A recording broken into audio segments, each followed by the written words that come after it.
مولاي صل وسلم دائما أبدا على حبيبك خير الخلق كلهم.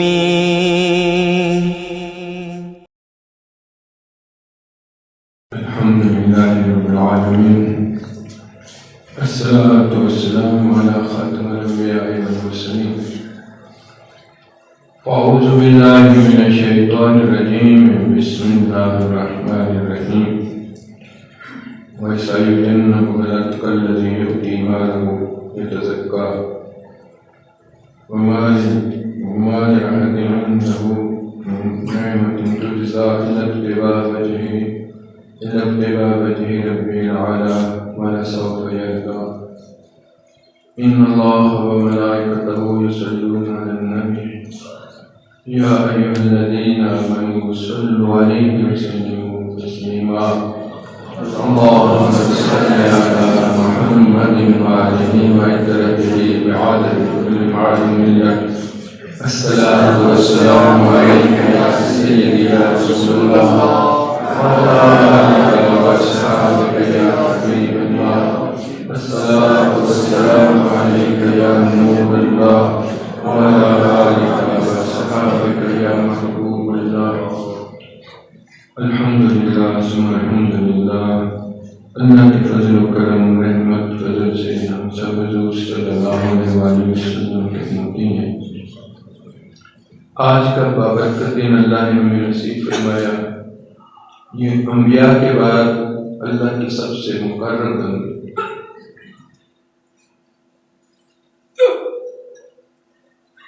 نبی پاک صلی اللہ علیہ وسلم کے مخلص خالص غلام سردار صحابہ حضرت سیدنا ابو بکر صدیق رضی اللہ تعالی عنہ کا آج عرس کا دن بھی ہے. ان لوگوں کا تذکرہ گناہوں کا کفارہ ہوتا ہے اور آپ کا تذکرہ حضور صلی اللہ علیہ وسلم کے تذکرے کے بغیر خالی نہیں ہے. انبیاء کا ذکر عین عبادت ہے.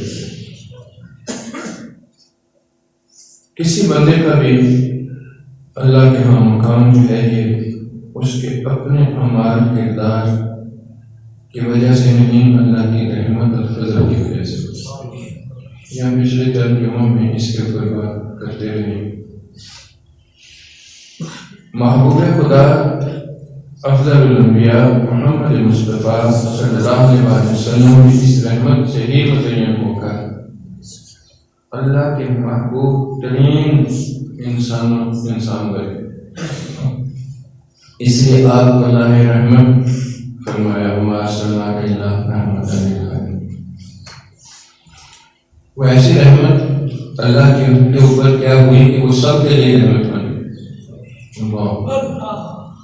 اب صدیق اکبر رضی اللہ تعالیٰ عنہ کو بھی یہ مقام جو ملا یہ رسول اکرم صلی اللہ علیہ وسلم کی اس رحمت جو ان کے سینہ میں اللہ نے ڈالی اس کی وجہ سے. حضرت مجدد الحسانی امام ربانی سے پوچھا گیا کہ ان کو اتنا مقام کیسے ہے کہ اللہ کے ہاں انبیاء کے بعد سب سے زیادہ مقرب ترین انسان ہے. بہت خوبصورت بات آپ نے فرمائی. آپ نے کہا زیادہ نمازیں پڑھنے کی وجہ سے نہیں، زیادہ روزے رکھنے کی وجہ سے نہیں، زیادہ صدقہ و خیرات کی وجہ سے نہیں،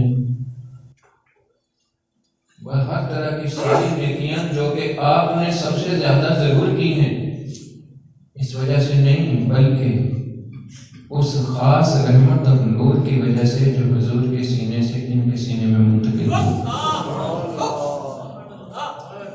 اس نور کی وجہ سے کوالٹی آف نیکی جو تھی، کوالٹی آف نیکی، اس نے ان کو اللہ کے ہاں مقرب ترین بنا کر. اب یہاں پر یہ مسئلہ ہمارے لیے بہت آسان ہو جائے گا آج کے دن کہ کوالٹی آف نیکی جو ہے یہ افضل کرتی ہے بندے کو. نماز پڑھنا فضیلت ہے، بہت ان لوگوں نے پڑھی، روزے رکھنا فضیلت ہے، بہت لوگ بنیں گے، صدقہ و خیرات کی ساری نیکیاں فضیلت ہیں، خاندانی جاہ و جلال فضیلت ہے، علم فضیلت ہے، عقل فضیلت ہے، لیکن ان ساری چیزوں کے بعد جب بندہ اپنے رب کے ساتھ اپنے معاملے کے اندر یہی نماز پڑھتا ہے تو اس کے اوپر اللہ کا خشیہ کتنا طاری ہے، اللہ کا ڈر کتنا طاری ہے، اللہ سے محبت کا غلبہ کتنا طاری ہے، وہ دل کا تعلق کتنا طاری ہے، وہ اس کی کوالٹی ہوگی نماز کی ادائیگی کی کسی بھی نہیں کی۔ عمران پاک کی میں نے چند آیتوں کو تلاوت کرنے کا شرف حاصل کیا۔ مفسرین عظام اس میں لکھتے ہیں کہ یہ صدیق اکبر رضی اللہ تعالیٰ عنہ کی شان کے لیے وَسَيُجَنَّبُهَا الْأَتْقَى، یعنی تقویٰ اور طہارت میں جو سب سے اوپر گئے۔ اللہ اکبر۔ اب یہ جو کوالٹی آف نیکی تھی، اس نے فضیلتوں کو پیچھے چھوڑ دیا، افضل بنا کے رکھ دیا۔ اب یہ سمجھنے کے لیے بہت آسان ہے کہ فضیلتوں کی منبع وجوہ بہت ساری چیزیں ہیں، لیکن افضل وہ ہے جو جس کے سامنے چیز پیش ہوتی ہے اس کو کتنی پسند آتی ہے۔ اس کی مثال یہ دیکھیں، طلباء زیادہ بیٹھے ہیں، امتحان ہو رہا ہے، اب اس امتحان کے اندر میں سوال آیا ہے، پرچہ ہے، وہ کیا جاتا ہے۔ وہ پرچہ دینے والے حضرات بہت بڑی بڑی فضیلت والے ہو سکتے ہیں، کوئی شیخ الحدیث کا بیٹا ہو سکتا ہے، کچھ بہت بڑے نیک خاندان کا بیٹا ہو سکتا ہے، کوئی بہت زیادہ نیک ہے، اس نے بہت زیادہ نیکیاں کی ہیں، صدقہ و خیرات کرنے والا ہو سکتا ہے، کسی کا علمی وجاہت، خاندانی وجاہت، خون یہ اعلیٰ ہے، نسب اونچا ہے، یہ سارے مختلف فضیلتوں کے ساتھ آئے ہیں۔ کوئی بہت بڑے ادارے سے آیا ہے، کوئی عام جگہ سے آیا ہے، پرچہ دینے کے لیے سب بیٹھے ہیں، اب اپنی اپنی فضیلتیں سب کی ہیں، لیکن پرچہ حل کرنے کے بعد ممتحن جو نمبر لگاتا ہے اس میں جس کے سب سے زیادہ نمبر ہے اس کو کہا جاتا ہے یہ افضل ٹھہرا، یہ اس کے سامنے مقرب ترین ٹھہرا، یہ فرسٹ آیا۔ اللہ اکبر، اللہ، افضلیت اس کا نام ہے۔ اب یہ جو جھگڑے ہوتے ہیں، فلانا کی فضیلت یہ ہے، فلانے کی فضیلت ہے، فضیلتیں اپنی جگہ پہ رہیں، لیکن اللہ نے کرائیٹیریا اپنے سامنے رکھ دیا، وَيَسْتَجِيبُ الْأَتْقَى۔ اب اللہ کا قرب یہ ہے مقرر ہونا، ایک مکانی قرب ہے، مجھے اللہ کا قرب چاہیے، تجھے قرب کا معنی نہیں پتا تو قرب کیا چاہیے تجھے، وہ مکانی قرب کی بات ہے، وہ تو کافر کو بھی تیرے اور میرے برابر کا حاصل ہے، کیونکہ اللہ کا نام اقرب الیہ من حبل الورید، ہر ایک اشارہ کے قریب ترین ہے، وہ یہ مکانی قرب ہے ہر بندے کا اپنے رب سے۔ اس کے دل میں بھی خیال نہیں آتا تو میرا مالک اس کو جانتا ہے، اس سے زیادہ قرب کیا ہوگا، اس کی سوچ سے بھی پہلے وہ اس کو جاننے والا، پرکھنے والا، یہ مکانی قرب ہے، یہ ہر ایک کو حاصل ہے۔ مقرب ہونا وہ ہے جو اس کی مرضی کے مطابق، اس کی رضا کے مطابق ڈھلا ہو، جس پہ وہ راضی ہو۔ یہ رضا جو ہے یہ بندے کے اندر اس وقت ہے جب اس کا تعلق قرب کا اس طرح کا ہو کہ اس کے اندر اس ذات کی محبت اس طرح ہو کہ اس کو ڈر لگا رہے، خشیہ رہے کہ کہیں میرے کسی کرتوت سے، میرے کسی عمل سے، میری کسی بات سے، میری کسی عمل، میری کسی بھی چیز سے وہ میرا مالک جو مجھے ہم وقت دیکھتا ہے ناراض تو نہیں ہوگا۔ کیا میرا سانس لینا بھی اس کی رضا کے لیے ہے، میرا کھانا پینا بھی اس کے لیے ہے، میرا سونا بھی اس کے لیے ہے؟ مجھے اپنے آپ سے، اپنی رفع حاجت بھی اسی کی رضا کے لیے ہے یا نہیں ہے؟ اللہ، کیونکہ میں تخلیق کس لیے ہوا ہوں؟ وما خلقت الجن والانس الا لیعبدون، میرا مطمع نظر صرف اپنے مالک کی رضا اور خوشنودی ہے، کیا میں اس پہ پورا ہوں؟ یہ ڈر، یہ خشیہ، یہ ہے اس کے مقرر ترین ہونے والی بات۔ انبیاء اس لیے مقرر تھے کہ انبیاء کی زندگیاں نہیں صرف اس کی رضا کے لیے، ان کی بناوٹ اس طرح بنائی گئی تھی، ان کے اندر کوئی اور چیز کی طرف جانے والی باتیں، یہ اللہ کی رحمت اور فضل تھا۔ انسان تھے لیکن ان انسانوں کے اندر اللہ پاک ہے، یہ اتنی اپنی رحمت، اپنا فضل، اپنا کرم اتنا ڈالا کہ ان سب سے افضل جو ہے اسی کو فضلاً کبیرہ بھی کہا اور رحمت عالم بھی کہا۔ اللہ اکبر، اللہ اکبر۔ اب آپ ان انبیاء کے بعد اللہ پاک نے دوسرا درجہ جو ہے وہ صدیقین کا کہا، اور ان صدیقین کے اندر میں سب سے بڑا صدیق جو ہے وہ اس لیے حضرت ابوبکر صدیق رضی اللہ تعالیٰ عنہ، ان کے اندر یہ صدق داخل ہوا تھا کہ رسول اللہ صلی اللہ علیہ وسلم کی محبت کے صدقے سے، قرب کے صدقے سے یہ رحمت اور فضل ان پہ اللہ تبارک و تعالیٰ نے عطا کیا۔ بعد میں مجدد الحسنی امام البانی بھی کر رہا، انہوں نے فرمایا کہ ان کا قرب جو ہے یہ اس نور سے ہے جو جس نے اس کے سینے کو ایسا منور کیا کہ یہ ہمہ وقت اس طرح تھا کاننا کا تراہ، جیسے اپنے رب کے سامنے ہو اور ایک دوسرے کو دیکھنے والے ہوں۔ یعنی اس کے دل کی آنکھ ایسی کھلی تھی کہ ظاہراً دیکھ نہیں رہا تھا، لیکن احساس اتنا تھا کہ وہ تو مجھے دیکھ کر آئے گا۔ اللہ اکبر۔ اب اس حالت کے اندر میں کوئی بھی انسان کی کیفیت ہو، اس کو اگر اتنا خشیہ مل جائے کہ وہ تو کسی بھی حالت کے اندر میں کبھی اس کی ناراضگی والی کام اس کا ہو سکے۔ اللہ اکبر۔ سارے صحابہ کو اللہ نے یہ چیز ڈالی تھی، لیکن یہ اخلاص۔ اللہ اکبر۔ حذیفہ رضی اللہ تعالیٰ عنہ سے مروی عجیب و غریب حدیث ہے، ان سے کسی نے پوچھا، تو نے رسول اللہ صلی اللہ علیہ وسلم سے پوچھا تھا اخلاص کیا چیز ہے؟ تو وہ کہنے لگے، ہاں میں نے ایک دن پوچھا تھا یا رسول اللہ، اخلاص کا معاملہ اللہ کو بڑا پسند ہے، لیکن یہ اخلاص ہے کیا چیز؟ رسول اللہ صلی اللہ علیہ وسلم نے آگے سے عجیب بات فرمائی۔ آپ نے فرمایا کہ دن جبرائیل امین میرے پاس آئے تھے، تو میں نے ان سے پوچھا، تو نے کبھی رب سے پوچھا کہ یا اللہ یہ اخلاص کیا چیز کیا ہے؟ اللہ اکبر۔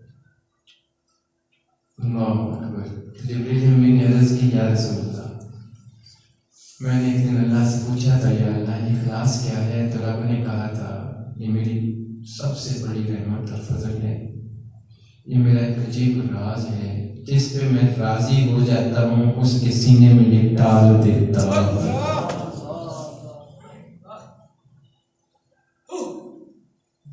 فقہا نے اس بات کو بتایا کہ جب محبت کی انتہا ہوتی ہے تو بندہ جو ہے وہ خالص ہو جاتا ہے، مخلص ہو جاتا ہے، اور مخلص کی ایک ہی بات ہوتی ہے کہ وہ کسی بھی کام کے لیے جب اس کی رضا کے لیے کرتا ہے تو اس کے اندر صلے کی گنجائش نہیں ہوتی، وہ صرف کرتا ہے۔ اللہ اکبر۔ جب کسی بات کے لیے اس کے من کے اندر میں، سوچ کے اندر میں کہیں بھی ریٹیلیشن، مجھے کیا ملے گا، یہ حالت نہ ہو، صرف اس کی خاطر کرے، تو یہ اخلاص ہے۔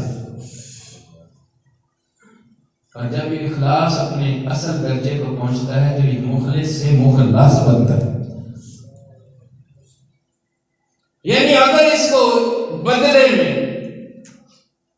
تکلیف بھی ہو تو پھر بھی اس کو احساس نہ ہو کہ مجھے تکلیف ہوئی ہے، بلکہ یہ اس کی کیفیت اپنے مالک کے ساتھ اسی طرح رہے۔ جفا سے پا کر بھی وفا میں رہنا، عبادت اس کو کہتے ہیں، لیکن پھر وہ بندگی میں وہ بندہ ہے، وہ مخلص ہے۔ اللہ اکبر۔ اس ذات مقدسہ کو حضور صلی اللہ علیہ وسلم کی اس درجہ محبت کی وجہ سے اللہ نے اس کے من کے اندر میں اتنی رحمت اور فضل ڈال دیا تھا کہ اپنے مالک کے ساتھ ایک اخلاص کے اندر میں سب سے اوپر بن گیا۔ اس لیے قرآن پاک میں 4 5 6 آیتوں میں ان کے لیے ان کی عظمت بیان کی۔ پھر اسی طرح نبی پاک صلی اللہ علیہ وسلم نے بھی اپنے فرامین کے اندر میں ان کی عظمتیں جو ہیں وہ بیان کی۔ آج سارا دن علماء ہمیں یہ ساری چیزیں بتاتے رہیں گے، ان چند باتیں جو ہیں انہوں نے ان کی سندیں ادھر نکالی تھی۔ اللہ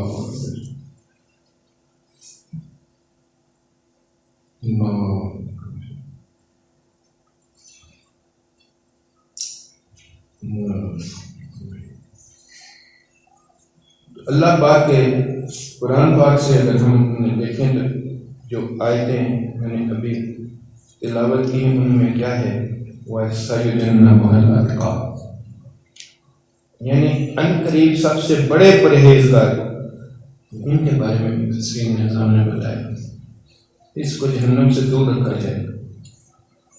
یہ اس لیے آئی تھی کہ وقت آئے گا کہ کچھ لوگ جو ہیں ان پہ تان و تشنیع کرتے ہوئے معاذ اللہ ان کو کچھ اور قرار دیں گے، تو رب نے پہلے سے سند دے دی کہ یہ دور رہنے والا رکھا جانے والا ہے۔ الذی یؤتی مالہ یتزکیٰ، جو اپنا مال دیتا ہے تاکہ اسے پاکیزگی ملے۔ آپ رضی اللہ تعالیٰ عنہ کو مال کے بارے میں یہ نہیں تھا میرا ہے، آپ یہ تھا اللہ کا دیا ہے، اور حقیقت بھی ہے اس کا اپنی کوئی چیز ہے، لیکن ہر کہتا ہے میری، لیکن ہر کہتا کوئی بندہ کہتا ہے میری۔ بندے سے پوچھا جائے تو اپنے آپ کا بھی ہے، تیری اپنی جان تیری ہے، روح تیرے اندر تیری ہے۔ اللہ فرماتا ہے وَيَسْأَلُونَكَ عَنِ الرُّوحِ قُلِ الرُّوحُ مِنْ أَمْرِ رَبِّي، لیکن ہر بندہ تو زندہ ہونے کے بعد کہتا ہے میں، تیرا تو وجود بھی تیرا نہیں، تیرے مالک کا ہے، جب چاہے تو تجھے کوئی لمحہ تو جانتا ہے کہ یہ تیرا ہے اور اگلا تیرا نہیں، وہ مالک کو پتا ہے کتنا تیرا ہے اور کتنا اس کا ہے، کتنا تجھے دیا ہے اور آیتن دیا ہے۔ اللہ اکبر۔ یہ وہ ذات تھی جس کے اندر اتنی بات تھی، اپنی جان کے لیے بھی، اس لیے کوئی لمحہ اپنی جان کے علاوہ آپ نے اپنی جان کو اپنے رب کی رضا کے علاوہ کبھی استعمال نہیں کیا۔ اور یہی دیا ہوا مال، یہ بھی آپ نے، کوئی لمحہ ایسا نہیں ہے جس کو کسی بھی جگہ پہ بنا ہو۔ جب ایک ہی دفعہ جس کے پاس جو کچھ ہے یہ بات تو عام تھی، اب کہی جاتی ہے، اس لیے کہی جاتی ہے کہ بہت اشد ضرورت ہے۔ تبوک کے موقع پر جب اس طرح لمبا سفر تھا اور یہ ساری چیزیں تھیں، انہوں نے ان الفاظ کا، ایک واحد آدمی ہے جس نے ان الفاظ کا مان رکھا، جو کچھ ہے لاؤ، جو کچھ، تو ساری چیزیں کٹھی کی کر دی۔ ایک سوئی نظر آئی جو لٹکی ہوئی تھی، وہ بھی کٹھی تھی، اپنے آپ پہ نظر پڑی تو اپنے کپڑے بھی اتارے، بوریا پہنا۔ اللہ اکبر، لاکھوں لوگ تھے۔ اللہ اکبر۔ الذی یؤتی مالہ یتزکیٰ، اب اللہ نے تو نہیں کہا تھا مجھے لے کے آ، کہا تو انہیں کے استاد رہبر رہنما مشن تھا۔ اللہ اکبر، اللہ اکبر۔ وما لأحد عنده من نعمة تجزى إلا ابتغاء وجه ربه الأعلى، اور اس پر کسی کا کوئی احسان نہیں جس کا بدلہ دیا جائے وہ صرف اپنے رب کی رضا چاہے، خالصتاً اندر۔ یہ لب آپ اس کے لیے آپ کی زندگی مبارکہ میں ساری چیزیں دیکھیں تو یہ اللہ نے اتنا مقرر بنایا اس بات کو کہ رسول اکرم صلی اللہ علیہ وسلم یہ مقرب ہونے کی واضح نشانی دیتا. رسول اللہ صلی اللہ علیہ وسلم کے پردہ فرمانے کے بعد 2 ایشو پیدا ہوئے کہ جھوٹا نبی یہ حضور صلی اللہ علیہ وسلم کے سامنے پیدا ہو گئے. آپ نے ان کے لیے جہاد کے لیے بندے بھی بھیجے تھے. اور اس کے بعد زکوٰۃ کا انکار.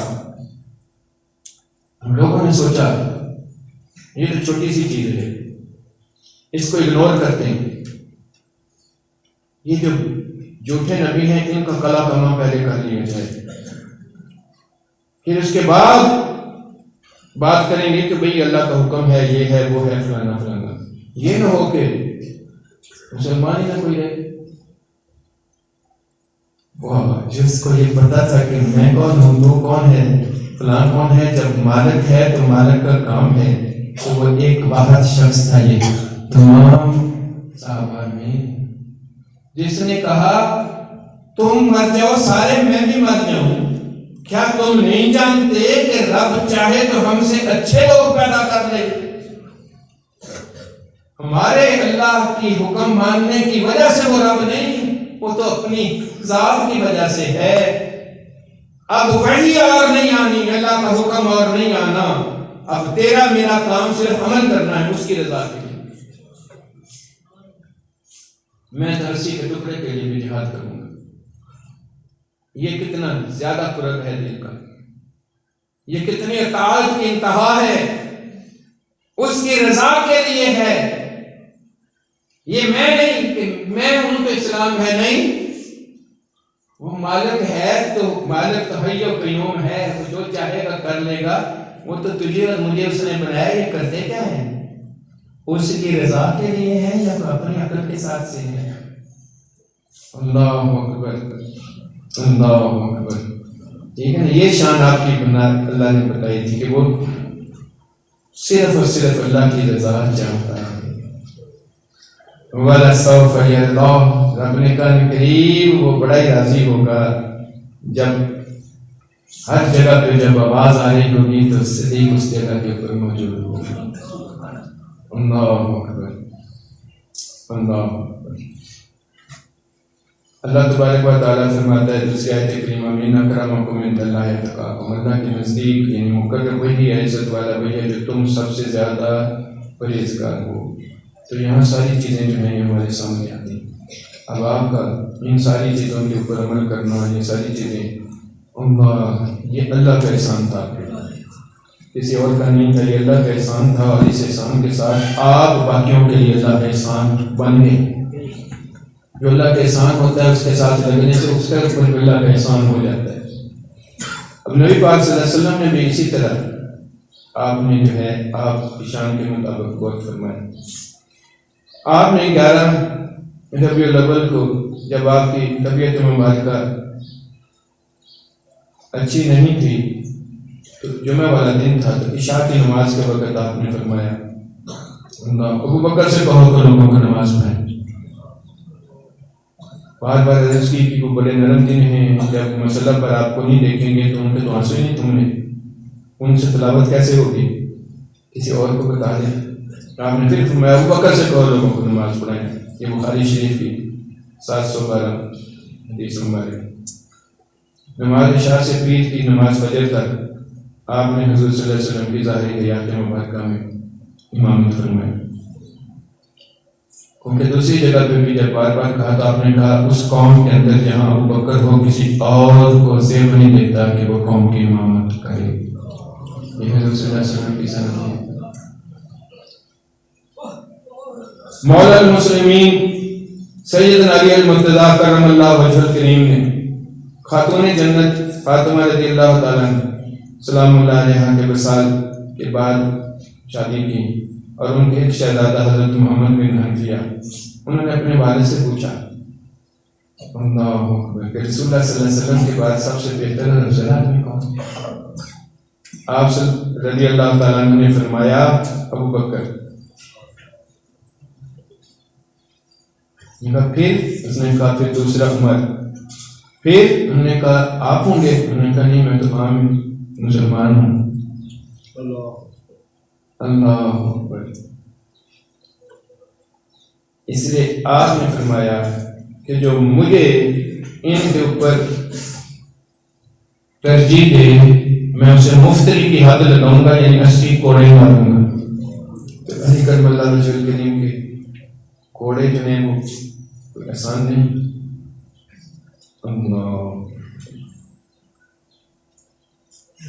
اب اللہ کا ڈر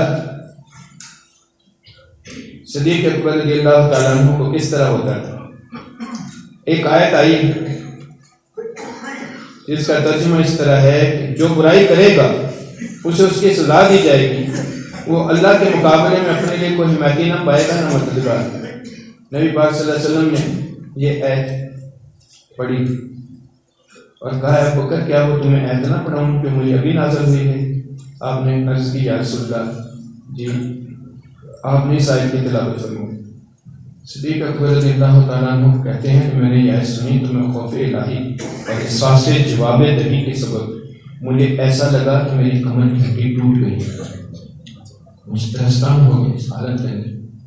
اب وہ درد اگر کسی کو ڈر ہو تو اس ڈرے ہوئے کو بتا کرو۔ اب ایک دم کسی کے سامنے شیر آ جائے نا ایسے تو اس کی حالت یہ ہوتی ہے کہ ابھی مجھے کھا جائے گا۔ تو آپ یہ حالت اس طرح کی عذاب کی حالت میں، حالانکہ کون سی نافرمانی والی بات ہے، لیکن اللہ کا ڈر اتنا اس حالت کے اندر میں ان کو احساس ہوا اور ذرا سا ایسے کر کے ہلے۔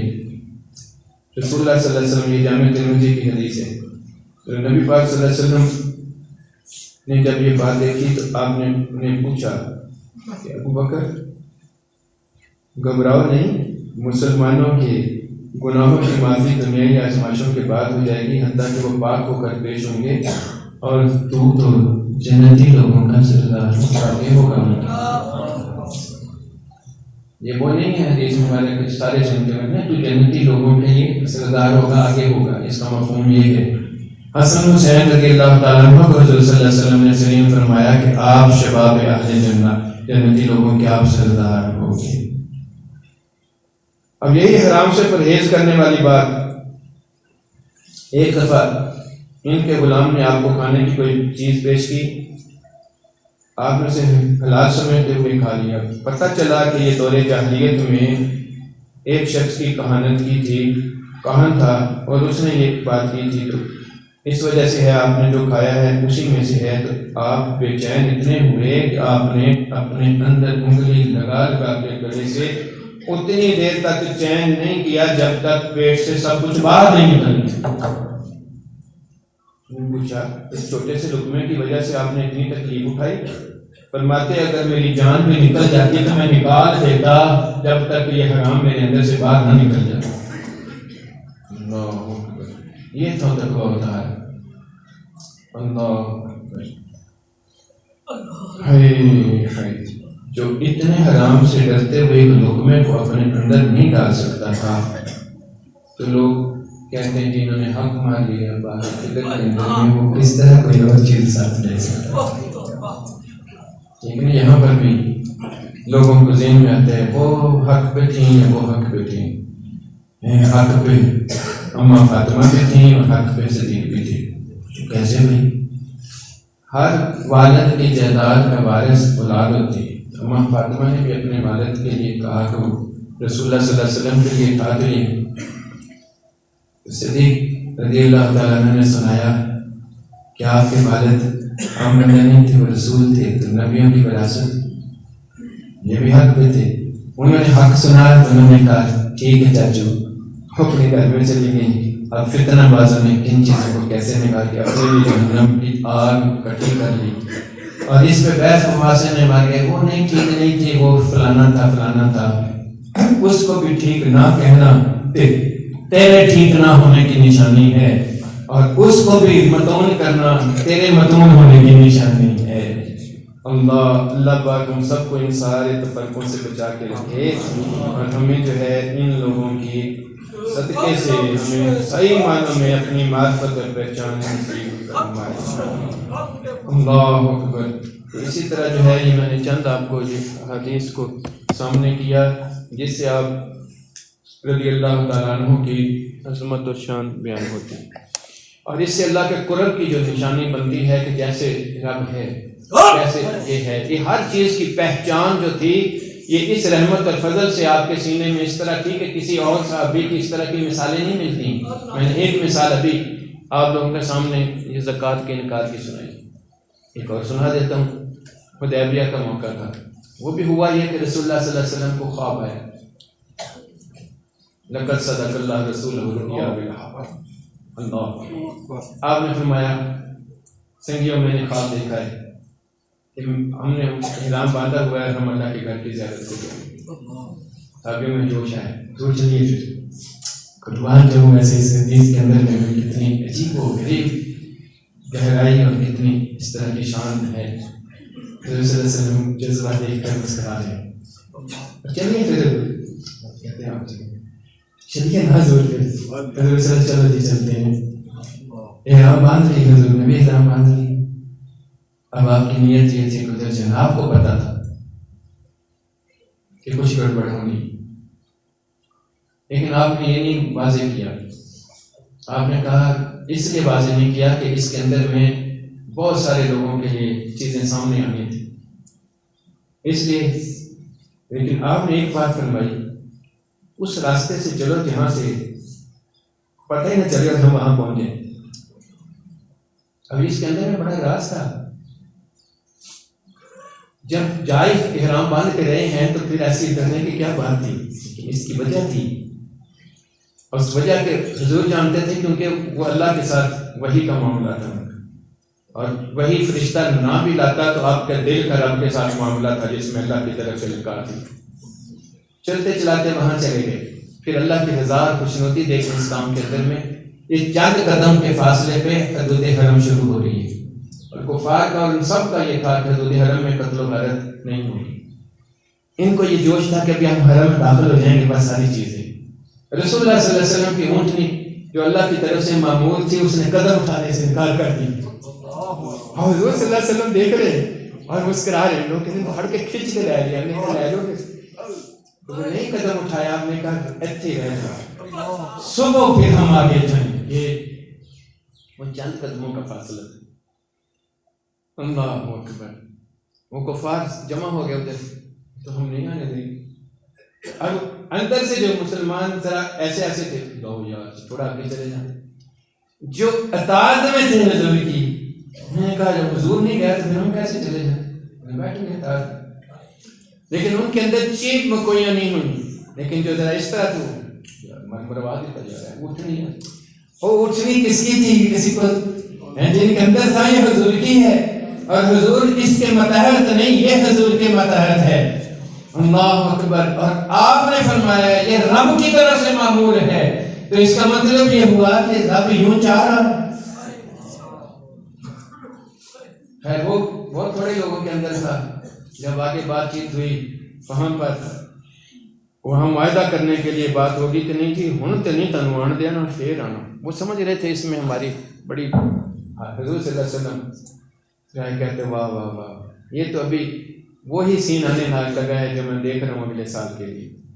آپ نے سارے معاہدے کی شرطیں قبول کر لی، عثمان رضی اللہ تعالیٰ عنہ کو بلوایا کہ ادھر آئیں، مکہ میں آ کے دستخط کر دیں۔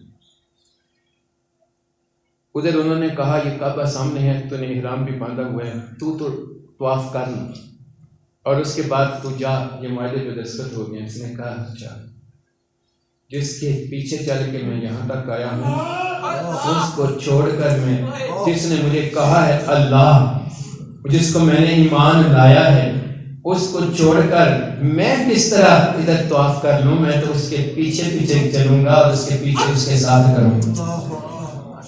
وہاں پر بیعت رضوان ہوئی، عثمان کو رضی اللہ تعالیٰ عنہ کو شہید کر دیا۔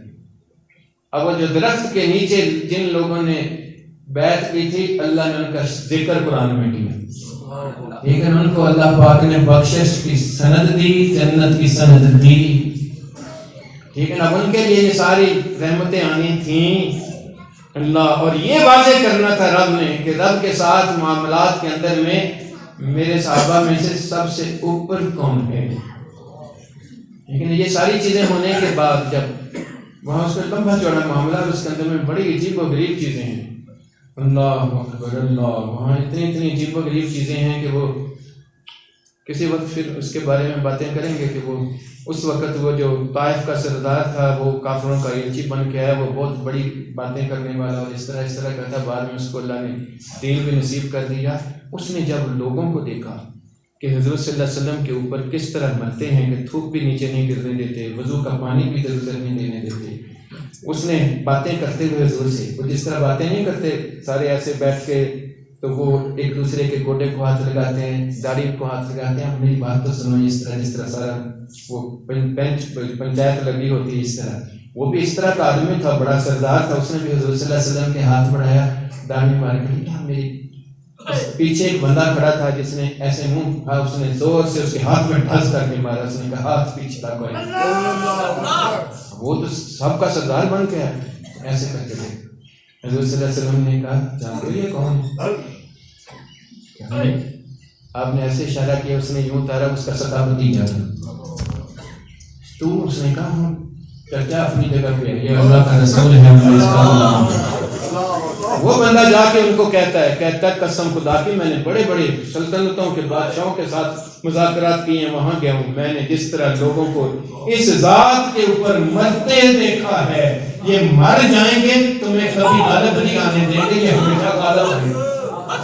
وہاں سے میں آ گیا ہوں، تمہارے سامنے اعلان کرتا ہوں کہ تم یہ نہ کہو کہ وہاں کہیں ڈر کے یہ ایمان لے آیا ہے، ابھی تمہارے سامنے اعلان کرتا ہوں کہ وہ اللہ کا سچا رسول ہے اور میں مدینہ میں جا کر ایمان لے کے رہوں گا۔ اللہ اکبر، ٹھیک ہے نا؟ تو یہ ساری چیزیں کیونکہ ہونی تھی، وہاں یہ طے بھی ہو گیا کہ جو ہماری طرف سے جائے گا ایمان لا کر ادھر آپ واپس بھیجیں گے۔ اللہ، یہ تو بڑی عجیب بات ہے۔ حضور صلی اللہ علیہ وسلم ہاں بھیج دیں گے، لوگ سارے ایسے دیکھیں، لیکن جن کے دلوں میں تھا جو نبی نے کہہ دیا ہے اس کے اندر ہی بات ہے، تو وہ تو تر گئے، اور جن کے اندر نفاق کی تو بات تھی وہ تو مر گئے۔ اچھا، اس کے بعد جو ہماری طرف آئے گا تمہارے سے مرتد ہو کر ہم اسے تمہاری طرف نہیں بھیجیں گے، یہ تو الٹی بات تھی نا، جو نے فرمایا نہ بھیجنا۔ اس کے اندر بھی یہ راز تھی، جو ایک دفعہ حضور کو چھوڑ کے گیا ہے وہ اس قابل ہے کہ اس کو منہ پہ مارا جائے، واپس رکھا جائے، وہ تو واجب القتل ہو گیا، وہ تو اس طرح ہو گیا۔ اللہ اکبر، وہ دین تو اس طرح ہے، حق کو چھوڑ کے جانے والے کو کبھی قبول دوبارہ کیا جاتا نہیں۔ اللہ اکبر، وہ ایک بندہ وہ اس وقت ادھر کیا، یہ تو پہلے واپس کرو نا، حضور کو کہا گیا، انہوں نے کہا بھئی ابھی تو معاہدے پہ دستخط نہیں ہوئے تھے، وہ تو آ گیا ہے ہماری طرف۔ نہیں جی نہیں، زبان ہو گئی تھی۔ حضور صلی اللہ علیہ وسلم نے فرمایا ہاں زبان کی تو میں نے بھی باتیں کی ہیں، تو ٹھیک ہے اسے ہم واپس کرتے ہیں۔ وہ آیا یا رسول اللہ، آپ نے مسکرایا، آپ نے کہا تم وہ جانا واپس، آپ کو پتا تھا کس کا واپس جانا کیا ہے۔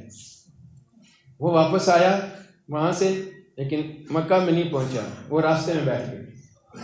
اللہ اکبر، اب وہاں وہ ایک بیٹھا ہے، واہ، جو ادھر آتا تھا واپسی پہ ادھر سے اس طرح ادھر کرتے کرتے ہزاروں ہو گئے، سینکڑوں ہو گئے۔ اب ان کو کافروں کی تو جان نکل گئی کہ یہ کس طرح بات ہے۔ سال بعد جب رسول اللہ صلی اللہ علیہ وسلم تشریف لائے دوبارہ مکہ کی طرف، اس وقت تو 1200 لوگ تھے، عمرے کے لیے آ گئے، پھر 10,000 کا لشکر آیا، اور بغیر لڑے مکہ فتح ہو گیا کہ نہیں ہو گیا؟ اس وقت لوگوں کے دلوں میں باتیں آئیں، اب مقرر اللہ کا کتنا ہے، اس کی بات آ رہی ہے، یار یہ بڑی بےزتی ہو گئی سر، یار واقعہ ہے اس کی۔ حضور نے فرمایا ادھر حلق کراؤ اور تم واپس ہیں، ہم جائیں گے، قربانیاں ادھر جن کے پاس ہیں دے دو جی۔ کرتے کراتے کسی کی ضرورت تو نہیں ہو رہی نا حضور سے، ادھر تو آگ کچھ نہیں ہوئی ہوئی۔ عمر سے میں نہیں کروں، نہیں کرنی ضرور نہ غلط آئی ہوں یا رسول اللہ، ہم آپ اللہ کے سچے رسول ہیں نا، اللہ ہمارے ساتھ رہنا ہے، اللہ مددگار رہنا ہے۔ حضور ہے پھر اسی طرح مطلب آپ اگر آرڈر دو تو کوئی مسئلہ کوئی نہیں، حضور مسکرائے۔ علی حضور نے بات نہیں کی تو صدیق کھڑے ہو گئے، اور تیری ماں روئے تجھے، عمر خطاب کے بیٹے۔ جب یہ کہتا ہے میں رسول اللہ کہتا ہے ہاں، تو جب ایک اللہ کو معلوم تو کہتا ہے ہاں، یہ کہتا ہے واپس جانا ہے تو کہتا ہے ہائے ہائے، یہ ہم وقت کی ہما وقت کی ہاں، یہ تھی وسائل جنت حلت کا، یہ تھا نبی کے اشارے کے اوپر اس کی ہر چیز اس طرح۔ اللہ اکبر، پھر رب نے اس کو یہ مقام والی بات کی، ٹھیک ہے نا؟ یہ معرفت قرب الہی کہ اس کا منہ سے کہنا کیا ہے، وما ينطق عن الهوى ان هو الا وحی یوحی، اس کا یہ مطلب ومن یطع الرسول فقد اطاع اللہ، جب اس کی اطاعت کرتے ہوئے تم پیچھے جا رہے ہو تو اللہ کی اطاعت ہو رہی ہے۔ یہ کس کے دل کے اوپر بات تھی؟ ٹھیک ہے نا؟ جس کے اوپر اللہ پاک نے یہ قرب اتنا عطا کیا، یہ اس لیے آپ کو افضلیت کا مقام ہے، ٹھیک ہے نا؟ اس لیے اہل سنت کا، مسلمانوں کا یہ پکا عقیدہ ہے کہ آپ کے نبی پاک صلی اللہ علیہ وسلم کے بعد صحابہ میں سب سے قرب خدا کے ساتھ افضل ترین شخص جو ہے وہ کون ہے؟ جی بولو سارے۔ اور ہمارے لیے خوش بختی سب سے بڑی یہ ہے کہ ہمارے مرشد کا ہاتھ اپنے مرشد کے ہاتھ، اپنے مرشد کے ہاتھ، اپنے مرشد کے ہاتھ سے ہوتے ہوتے ہمارا مرشد اول جو ہے وہ شریف ہے، اور اس کا ہاتھ رسول اللہ کے ہاتھ، اور اللہ نے فرمایا جس کا ہاتھ تیرے ہاتھ میں ہے وہ گویا میرے بلا کیف ہاتھ میں ہے۔ اللہ ہم سب کو استقامت عطا فرمائے۔ آخر دعوانا الحمدللہ۔